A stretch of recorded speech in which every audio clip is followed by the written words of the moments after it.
everyone. Welcome to another lecture on software engineering. We were doing unit number 4, that is feasibility study. So this is the part number 3 of that unit. So इससे पहले हमने tools और cost benefit analysis के बारे में पढ़ा था कि वो क्या होता है. ठीक है. सो आज हम डिटेल में एक एक करके इसके टूल्स देखेंगे कि किसी भी सिस्टम को बनाने में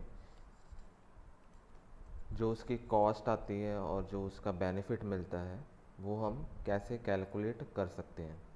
सो first topic is cost benefit and analysis. So system development cost are usually one time cost. ठीक है. हमने दो तरह के कॉस्ट पढ़े थे पीछे. कौन कौन से थे वो? सिस्टम डेवलपमेंट कॉस्ट थी और सिस्टम ऑपरेशनल कॉस्ट. ठीक है.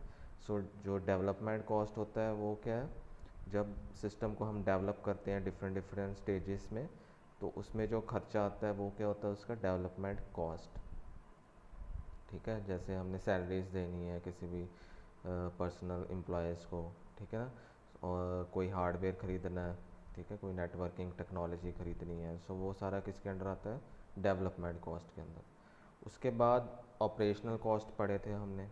ठीक है. जो उसको मेंटेनेंस का जितना भी खर्चा आएगा, उसका लाइफ टाइम सर्विसेज का खर्चा, वो सारा क्या होगा? Operational cost.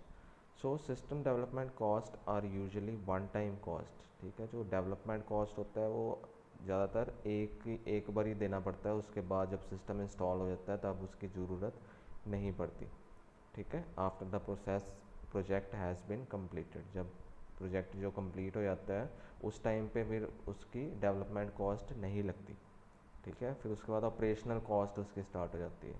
So many organization have standard cost categories that must be evaluated.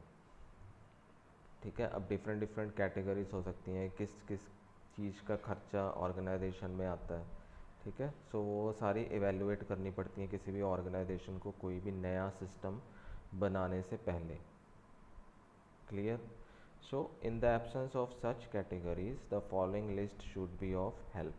ठीक है. अगर किसी कंपनी के पास कोई अपना तरीका नहीं है कोई कॉस्ट या बेनिफिट को फाइंड करने का या एनालिसिस करने का, सो जो हम आगे पढ़ेंगे लिस्ट, उसमें से वो कोई भी मेथड अपना सकता है. ठीक है. फॉर एग्ज़ाम्पल कि पर्सनल कॉस्ट अगर उसने कैलकुलेट करनी है तो पर्सनल कॉस्ट के कौन कौन से फैक्टर्स उसको कंसीडर करने पड़ेंगे जहाँ से उसको उसकी कॉस्ट का पता लग जाए कि कितना खर्चा उसको आने वाला है पर्सनल कॉस्ट में. ठीक है.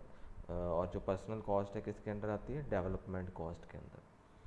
सो उसमें वो क्या देखेगा कि सैलरीज ऑफ सिस्टम एनालिस्ट. ठीक है. कि सिस्टम एनालिस्ट की सैलरीज कितनी है, उस प्रोजेक्ट को बनाने में उसको कितने आवर्स लगेंगे और पर आवर का वो कितना चार्ज करेगा. So that will come under personal cost. Programmers जिन्होंने प्रोग्राम्स बनाने हैं, ठीक है, कोडिंग करनी है, उन सब की जो सैलरीज है वो भी पर्सनल कॉस्ट के अंडर आएगी. कंसल्टेंट्स. ठीक है. कंसल्टेंट्स क्या होते हैं? जो गाइड करते हैं कि कैसा प्रोजेक्ट बनेगा, कौन कौन से कंपोनेंट्स होने हैं उसमें. ठीक है. कैसे उसको हम कंपनी के लिए बेनिफिट के लिए काम कर सकता है वो प्रोजेक्ट. ठीक है. वो सारी चीज़ें, कितने मेंबर्स की टीम बनानी पड़ेगी, कितने मॉड्यूल्स होंगे, कौन सी लेटेस्ट टेक्नोलॉजी है, जो कंसल्ट करेंगे बताएंगे. उसके बाद डाटा एंट्री होते हैं कि जो भी डाटा कलेक्ट होगा उस सिस्टम में उसको कंप्यूटर या सर्वर के ऊपर कैसे एंटर करना है, उसके लिए डाटा एंट्री ऑपरेटर चाहिए होते हैं. ठीक है. सो वो डाटा एंट्री की जितनी भी सैलरीज होंगी वो भी पर्सनल कॉस्ट के अंदर आएगी. Then personal, computer operators, secretaries. ठीक है. ये सारी क्या है? पर्सोनल क्या है? जो एम्प्लॉयज़ हैं, जो वर्कर्स हैं. ठीक है. कंप्यूटर ऑपरेटर्स जितने भी होंगे, सेक्रेटरीज जो होंगे. ठीक है. तो ये सबकी जो सैलरीज़ का या इनका खर्चा है, जो इनके अलाउंसेस है, वो सारा पर्सोनल कॉस्ट के अंदर आएगा. And the like who work on the project being estimated. ठीक है. और इनकी तरह और भी कोई जो भी काम करेगा, एम्प्लॉय वर्कर होगा उस सिस्टम के ऊपर, उन सबको वो एस्टिमेट करना पड़ेगा कि कितना कितना खर्चा उन पे आएगा. सो ये डेवलपमेंट कॉस्ट के अंदर आता है. उनको हम कहते हैं पर्सोनल कॉस्ट. Computer usage. ठीक है. कि कहाँ कहाँ कितने कंप्यूटर्स चाहिए, कितनी लैब्स इस्टेब्लिश करनी है, कितना एडवांस कंप्यूटर सिस्टम चाहिए, प्रोसेसर चाहिए, मेमोरीज चाहिए, रैम चाहिए, ठीक है ना। सो हार्ड डिस्क चाहिए, स्पेस, ठीक है, इंटरनेट कनेक्टिविटी चाहिए। ये सारी चीज़ें कंप्यूटर यूसेज पे अंदर आती हैं। For example computer time will be used for one or more of the following activities. Programming के लिए कंप्यूटर चाहिए, ठीक है, कोड लिखने के लिए, टेस्टिंग करने के लिए कि जो सिस्टम हम बना रहे हैं, डेवलपर बना रहा है, तो वो उसको साथ साथ टेस्ट भी करता रहे कि सही काम कर रहे हैं कि नहीं। वर्ड प्रोसेसिंग में डॉक्यूमेंट्स तैयार होते हैं, किसी भी सिस्टम के लिए डॉक्यूमेंटेशन बहुत इंपॉर्टेंट पार्ट है, ठीक है। डॉक्यूमेंटेशन होता है एक फ़ाइल तैयार करनी, जिसको कि वो हायर अथॉरिटी को दे सकता है, ठीक है ना, कि अप्रूवल के लिए। सो मेंटेनिंग ए प्रोजेक्ट डिक्शनरीज, डिक्शनरीज होती हैं, अब आगे हम पढ़ेंगे व्हाट आर डिक्शनरीज। तो प्रोजेक्ट डिक्शनरीज में डिफरेंट डिफरेंट जो हमने वर्ड्स यूज़ किए हैं या एब्रीवेशन यूज़ किए हैं, ठीक है, तो उनका क्या मतलब है। कई बार जैसे डिक्शनरीज होती हैं तो हर एक वर्ड का मीनिंग होता है डिक्शनरी में, उसी तरह से सिस्टम के अपने जो उसमें स्पेशल वर्ड्स यूज़ किए हैं उसकी एक्सप्लेनेशन किस में होती है, प्रोजेक्ट डिक्शनरीज में। प्रोटोटाइपिंग होती हैं, जो रूल्स हैं या जो स्टेप्स फॉलो किए गए हैं, that is called prototyping. Loading a new data file etcetera, ठीक है, किसी भी नई डाटा फाइल्स को लोड करना सिस्टम के अंदर, सर्वर के अंदर, and so on. So these task are performed on the computer. If a computing center charges for usage of computer resources such as disk storage or report printing, the cost should be estimated. इसके अलावा अगर कोई organisation किसी third party को या computing centre को कोई काम देती है कि आप हमारा ये काम कर दीजिए, तो वो उसका जो खर्चा होगा वो भी इसके अंदर इंक्लूड करना पड़ेगा। देन ट्रेनिंग, ठीक है। So if the computer personnel, personnel means जो वर्कर्स हैं कंप्यूटर पे काम करने वाले, एंड यूज़र्स जो जिन्होंने कि सिस्टम को यूज़ करना है, have to be trained, the training courses में इनकर एक्सपेंसेस, ठीक है। सो अगर कोई यूज़र है जिसने सिस्टम को यूज़ करना है उसको ट्रेनिंग देनी पड़े, या तो जो डेवलपर है जिन्होंने कंप्यूटर पे डेवलप करना है उसको अगर बताना पड़े कि ये काम कैसे होना है, तो उसके लिए उनको स्पेशल ट्रेनिंग देनी पड़ेगी, जिसका खर्चा भी ऑर्गेनाइजेशन को एस्टिमेट करना पड़ेगा या सिस्टम एनालिस्ट को एस्टिमेट करना पड़ेगा। सो पैकेज्ड ट्रेनिंग कोर्सेज में be charge out on a flat fee per site, a student फ़ी और एन आर्ली फ़ी, ठीक है। तो इसका जो खर्चा है ट्रेनिंग का वो 1 घंटे के हिसाब से भी हो सकता है, ठीक है, या पर मॉड्यूल के हिसाब से वो चार्ज कर सकते हैं। Supply duplications and equipment cost, ठीक है, कौन कौन से प्रोडक्ट कहाँ कहाँ से हमने रिसीव करने हैं, कहाँ भेजने हैं, ठीक है। इक्विपमेंट्स का कॉस्ट, जो मशीन्स का खर्चा है या किसी डिवाइस का खर्चा है, ठीक है, वो सारे खर्चे भी इसके अंदर आएंगे। Cost of any new computer equipments and software, इसके अंदर जो नए कंप्यूटर के इक्विपमेंट्स होंगे, मॉडेम है, कीबोर्ड, माउस, सीपीयू, ठीक है, स्कैनर, प्रोजेक्टर, तो ये सारे और जो सॉफ्टवेयर्स हैं, जितने भी लेटेस्ट सॉफ्टवेयर्स चाहिए, सो इन सब का खर्चा भी ट्रेनिंग के अंदर, ट्रेनिंग कॉस्ट के अंदर ही काउंट होगा।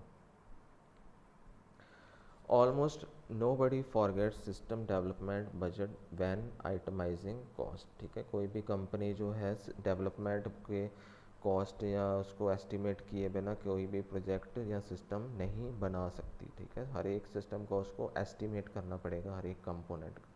On the other hand, it is easy to forget that the system will incur cost after it is operating, ठीक है।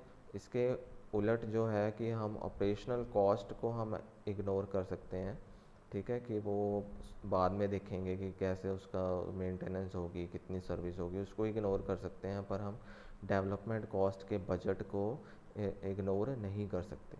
The life time benefit must recover both the development and the operating cost, ठीक है। सो जितने भी पूरा life, through out the life जो system होगा उसका जो बेनिफिट होगा वो कहाँ से ऑर्गेनाइजेशन ले सकती है, उसको रिकवर कर सकती है, या तो डेवलपमेंट कॉस्ट या ऑपरेटिंग कॉस्ट, ठीक है। सो लाइफ टाइम में ये दोनों कॉस्ट का जो अगर रिकवर उसको मिल जाता है तो वो सिस्टम क्या सक्सेसफुल होगा, अदरवाइज़ वो सक्सेसफुल नहीं हो पाएगा, ठीक है। जितना खर्चा हुआ है उतना उसको रिकवर हुआ है या नहीं। Unlike system development cost, operating cost tend to recur throughout the lifetime of the system. जैसे मैंने आपको बताया कि जो डेवलपमेंट कॉस्ट है वो वन टाइम कॉस्ट होता है, जितनी देर तक कि वो सिस्टम डेवलप नहीं हो जाता, ठीक है। उसके उलट ऑपरेटिंग कॉस्ट क्या है, तब तक चलता है जब तक कि वो सिस्टम की लाइफ है, ठीक है। Through out the life of the system जो ऑपरेटिंग कॉस्ट है वो उसको उठाना पड़ता है ऑर्गेनाइजेशन को, क्योंकि उसके मेंटेनेंस है, ठीक है, उसकी सर्विसेज है, ठीक है, जो सारा खर्चा वो चलता रहेगा, तभी वो सिस्टम सक्सेसफुल होगा और किसी भी ऑर्गेनाइजेशन को प्रॉफिट दे पाएगा। The cost of operating A system over it's useful life time can be discussed below, ठीक है। अब जो भी खर्चा होगा ऑपरेटिंग कॉस्ट का उस through out the life time वो हम आगे डिस्कस करेंगे। सो इसमें जो पहला टूल है कैलकुलेट करने का, ठीक है, जो क्या उसका खर्चा आने वाला है, that is present value analysis, PVA, ठीक है। सो इसको हम क्या कहते हैं, PVA, ठीक है, present value analysis tool. Here the present value of the cost and benefit of the future period is used to compare and show the analysis, ठीक है, कि अगर हम कोई खर्चा करने वाले हैं आज, तो उसका आने वाले टाइम में उसकी वैल्यू कितनी होगी, ठीक है, फ्यूचर में हमें कितना बेनिफिट मिलेगा, उन अगर दोनों को कंपेयर करते हैं तो that technique is called present value analysis, कि आज रुपए की वैल्यू इतनी है, आने वाले साल में या नेक्स्ट ईयर में उसकी वैल्यू कितनी हो जाएगी, जिसके अकॉर्डिंग हमें उसका प्रॉफिट मिलेगा। अगर दोनों को कंपेयर करें, so that will give us present value analysis. Both this present value computation discounting is done to compare the money with what would you have earned if the money was put in some other projects, ठीक है। सो इसका हम comparison करेंगे कि अगर मैंने इस project में इतना पैसा लगाया आज, या दूसरे प्रोजेक्ट में पैसा लगा रहा हूँ, तो आने वाले साल में मुझे कौन से प्रोजेक्ट ए में से ज़्यादा बेनिफिट होगा या प्रोजेक्ट बी में से ज़्यादा बेनिफिट होगा, उन दोनों का कंपैरिजन अगर करना है तो हमें प्रेजेंट वैल्यू एनालिसिस करनी पड़ेगी। For example suppose A benefit of ₹1000 is expected at the end of 1 year, ठीक है। अगर हम चाहते हैं कि हमारा 1000 रुपया हमें साल के बाद हमें बेनिफिट हो, ठीक है। So the current annual interest rate is 10%, जो हर एक साल हम इंटरेस्ट पड़ेगा उसके ऊपर वो 10% का होगा एक्स्ट्रा, जो हर साल इंक्रीज़ होता रहेगा 10% करके, ठीक है। सो अगर हम चाहते हैं कि हमें हर साल 1000 रुपये का बेनिफिट हो, the future benefit of 1000 is therefore equivalent to the value of 1000, ठीक है। सो इसके अकॉर्डिंग क्या है कि जो 1000 बेनिफिट होगा वो किसके इक्वलेंट होगा, 1000 रुपीज़ के, ठीक है। बेनिफिट को हम किसके साथ कंपेयर कर रहे हैं, रुपीज़ के साथ, तो 1000 रुपीज़ अगर हम बेनिफिट होगा तो हम कह सकते हैं फ्यूचर बेनिफिट क्या होगा उसका 1000, और an amount of ₹908 today is equivalent to 1000 year had, ठीक है। अगर 10% के हिसाब से हमें बेनिफिट हो रहा है, इंटरेस्ट रेट उसका है, तो अगर हम आज के 908 रुपये देखें, वो किसके इक्वलेंट होंगे, 1000 रुपीज़ के इक्वलेंट होंगे आने वाले साल में, ठीक है ना, क्योंकि उस पर इंटरेस्ट पड़ता है, साथ साथ 10% इंटरेस्ट पड़ेगा। सो वो अप्रॉक्सीमेटली कितना हो जाएगा, 1000 रुपीज़, अगर हम 908 या 900 रुपीज़ आज खर्च करते हैं। सो टेबल की फॉर्म में अगर कोई एग्जांपल इसका देखते हैं, so tabulation of present value is based on 12% interest, ठीक है। इस एग्जांपल में हमने एक इंटरेस्ट फिक्स कर दिया है जो कि है 12% का, ठीक है, कि 12% के हिसाब से उसको इंटरेस्ट पड़ रहा है, ठीक है। This analysis is used for such discounting for each future value to obtain the total present value of the benefit. It also shows that the present value of stream of future value of 1000 each for the next 6 year after discounting for 12% is 4111,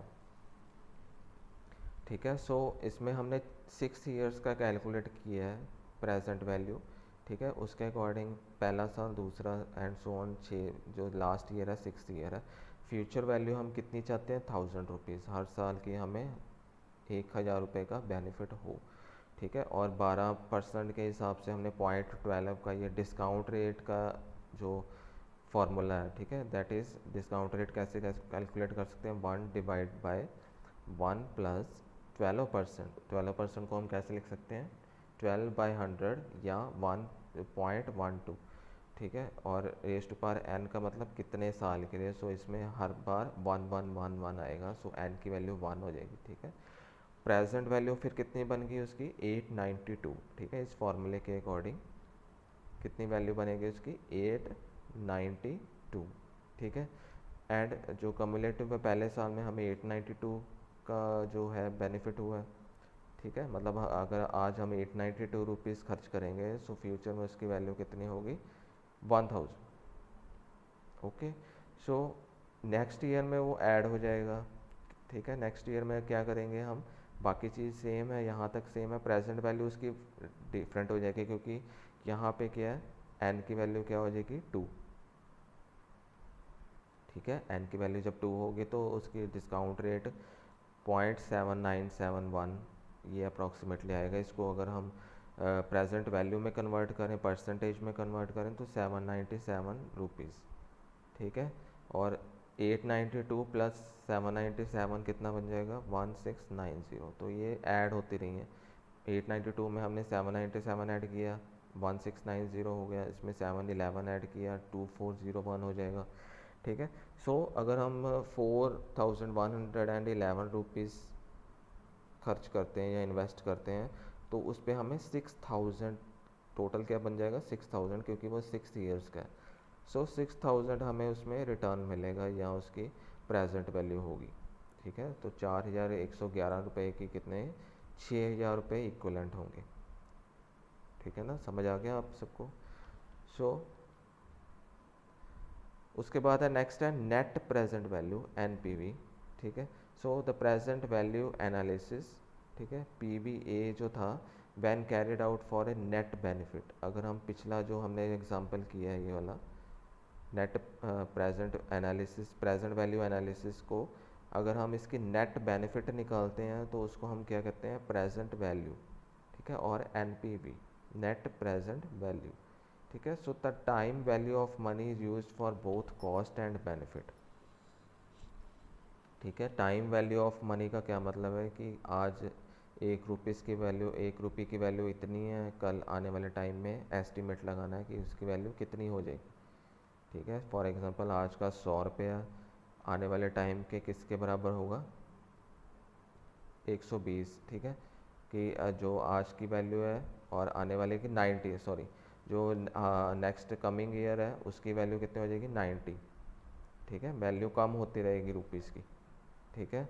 सो आज का अगर 100 रुपया है, वो अगर आपके पास पड़ा है, आने वाले टाइम में उसकी वैल्यू कितनी रह जाएगी, 90 रुपीज़, ठीक है। अगर 10% के हिसाब से उस पर चेंज हो रहा है, ठीक है। So the time value of money is used for both cost and benefit. The analysis of the example net benefit done using the present value is shown in the below table, ठीक है। अगर हमने पहले साल 300 रुपये हमने invest किए हैं तो बेनिफिट हमें कुछ नहीं मिला अभी पहले साल, और नेट बेनिफिट भी हमारा खर्चा हुआ है -3000, क्योंकि हमने वो इन्वेस्ट किया, ठीक है। डिस्काउंटिंग हमने अगर 1% के हिसाब से रखी है, प्रेजेंट वैल्यू कितनी हो जाएगी उसकी, -3000, क्योंकि ये हमने खर्चा किया है, अभी हमें कुछ बेनिफिट नहीं मिला। सेकेंड ईयर में अगर हमने 1000 रुपीज़ खर्चा किया है, ठीक है, उसी सिस्टम के ऊपर, सो बेनिफिट हमें क्या मिला कि जो हमारा 3000 था वो नहीं लगा हमारा, ठीक है। सो बेनिफिट 3000 है, पर जो नेट बेनिफिट है वो 2000, क्योंकि हमने 1000 ऑलरेडी स्पेंड कर दिया। सो 3000 की बजाय हमने 1000 खर्चा किया, तो नेट बेनिफिट क्या रह गया, 2000, ठीक है। सो उसका अगर 1% के हिसाब से अगर हम डिस्काउंटिंग जो पीछे का फार्मूला हमने देखा था उसके अकॉर्डिंग वो 0.892 बनेगा, और प्रेजेंट वैल्यू उसकी कितनी आ जाएगी, 1785, ओके। सो खर्चा हमारा कितना हुआ, 1000 रुपीज़, ठीक है। और जो प्रेजेंट वैल्यू सेकेंड ईयर में हमें मिली है वो 1785। थर्ड ईयर में अगर 5500 स्पेंड किए हैं, सो नेट बेनिफिट क्या हो जाएगा, 2500, और जो हमारा थर्ड ईयर में जो हमारी प्रेजेंट वैल्यू होगी उसकी वो कितनी होगी, 1992, ठीक है। सो इतना हमें उस पर टोटल बेनिफिट मिल जाएगा 778 रुपीज़।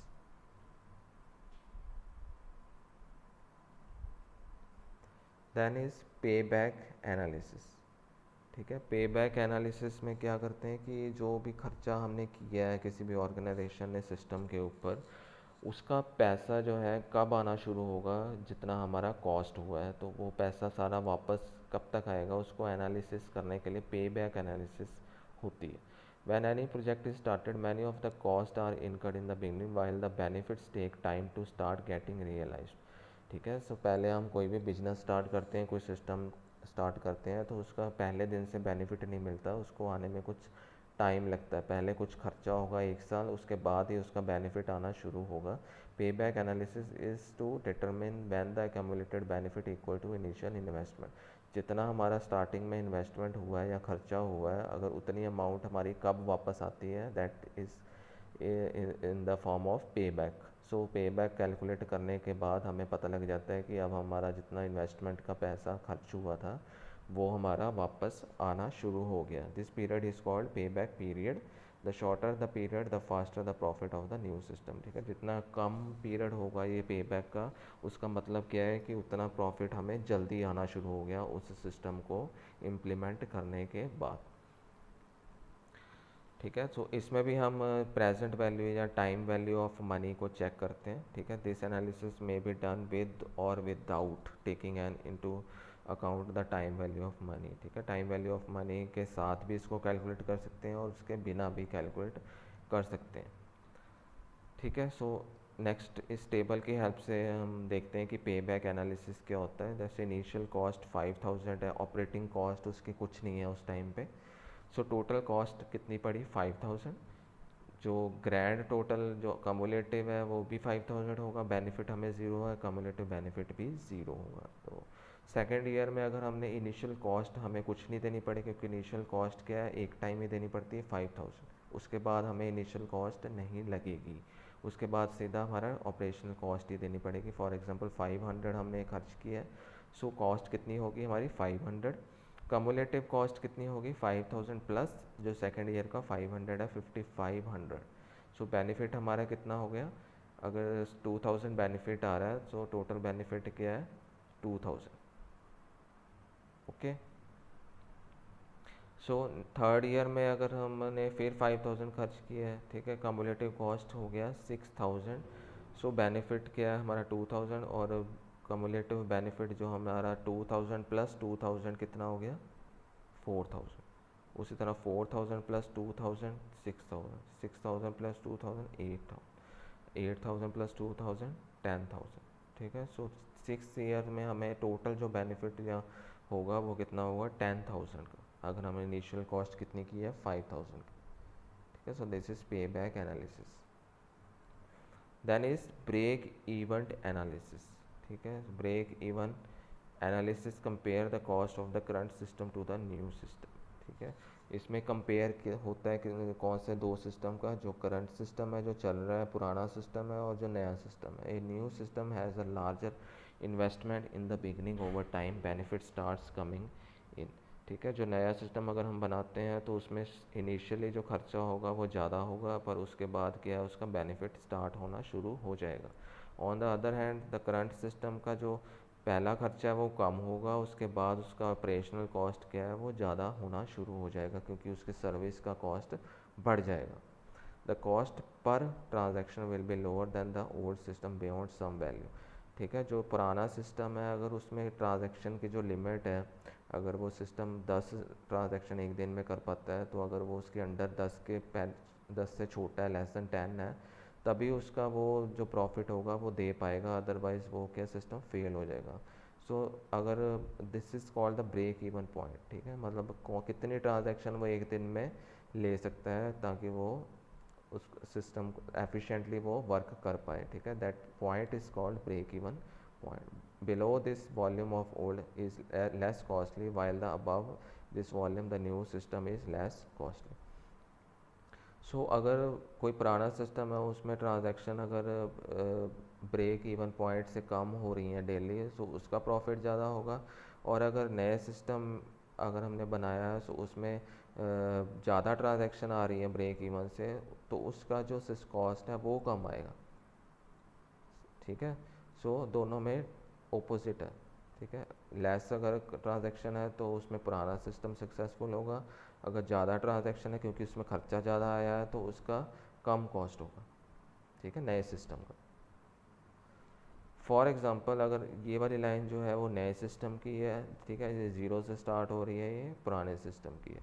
ठीक है, सो पुराना सिस्टम ए है, ठीक है, फॉर एग्ज़ाम्पल, और वो एक दिन में कितनी ट्रांजैक्शन करता है, कितना खर्चा आता है उसको, 4 रुपीज़ पर ट्रांजैक्शन। ठीक है, और जो बी है उसमें कितना खर्चा आता है, 1 रुपीज़ पर ट्रांजैक्शन। ठीक है, पर उसका इनिशियल कॉस्ट कितना है, 15,000। सो उसकी जो स्टार्टिंग है वो कहाँ से हुई है, ट्रांजैक्शन जो प्राइस है वो क्या, 50,000, और वो उसका जो स्टार्टिंग हुआ था वो कहाँ से हुआ था, ज़ीरो से। ठीक है, सो जो ये पॉइंट है, क्योंकि वो एक एक रुपए के हिसाब से ट्रांजैक्शन कर रहे हैं और ये 4 4 रुपए के हिसाब से। ठीक है, तो जहाँ पे ये दोनों क्रॉस करेंगी lines, that is called break even point. ठीक है, सो ब्रेक इवन पॉइंट इसका क्या है, नीचे अगर देखें हम ये वाली एक्सिस पे 5, सो 5 इसमें क्या है, 5,000 रुपीज़। ठीक है, सो ब्रेक इवन पॉइंट कहाँ पे मिला उसको, 5,000 रुपीज़ में। Cash flow analysis. ठीक है, अब आउटफ्लो होता है, cash flow outs when the money is spent. ठीक है, कैश फ्लो आउट का मतलब क्या है, जब पैसा खर्च किया जाता है। ठीक है, और कैश इनफ्लो क्या होता है, जब उसको उसका रेवेन्यू मिलता है या उसकी अर्निंग आती है। ठीक है, cash flow out, cash inflow. ठीक है, so by tabulating both outflow and inflow over the period of time a clear picture is obtain. ठीक है, दोनों को जब हम कंपेयर करते हैं तो हमारे पास एक रिजल्ट आता है जिससे हमें उसका पता लग जाता है कि हमें कितना बेनिफिट हुआ है। So it also give an idea of how much cash will be needed to get the new system going. ठीक है, इससे ये भी पता लगता है कि जो नया सिस्टम है उसको वर्किंग रखने के लिए हमें कितना खर्चा करना पड़ेगा in future. Then return on investment analysis, that is ROI।